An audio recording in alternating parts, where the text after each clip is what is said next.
નમસ્કાર દર્શક મિત્રો, V9 ન્યૂઝ ધારી ચેનલમાં આપનું હાર્દિક સ્વાગત છે। વાત કરીએ સમાચારની તો મળતી માહિતી મુજબ સંજેલી તાલુકામાં આવેલ ઝુસા ગામમાં જ્યોતિષર ચોક ઝુસા ઘાટીથી વડબારા સુધીનો ડામર રોડ RNB યોજના હેઠળ કામગીરી કરવા રસ્તાનું ખાતમુહૂર્ત કરવામાં આવ્યું।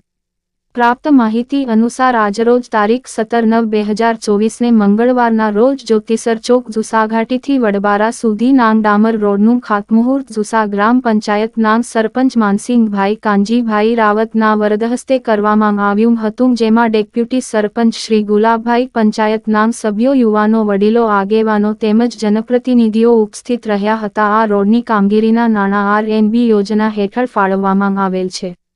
આ રોડ રસ્તો વર્ષોથી બિસ્માર હાલતમાં હોવાને કારણે ગ્રામજનોને વરસાદના સમયમાં બાળકોને સ્કૂલમાં ભણતર માટે જવા મુશ્કેલી પડતી હોય છે। આકસ્મિક બીમારીના સમયે ફોરવ્હીલ ગાડી કે ટુ-વ્હીલર ગાડીઓને અવરજવરમાં ભારે હાલાકી ભોગવવી પડે છે। ઘણા લાંબા સમયથી જવાબદાર અધિકારીઓ અને કાર્યકર્તાઓને મૌખિક તેમજ લેખિતમાં રજૂઆત કરવામાં યુવાનો, વડીલો, આગેવાનો તેમજ ગ્રામ પંચાયત પ્રતિનિધિઓ દ્વારા વારંવાર રજૂઆત કરવામાં આવતા આજ રોડનું ખાતમુહૂર્ત કરવામાં આવતા ગ્રામજનોમાં ખુશીનો માહોલ જોવા મળ્યો હતો।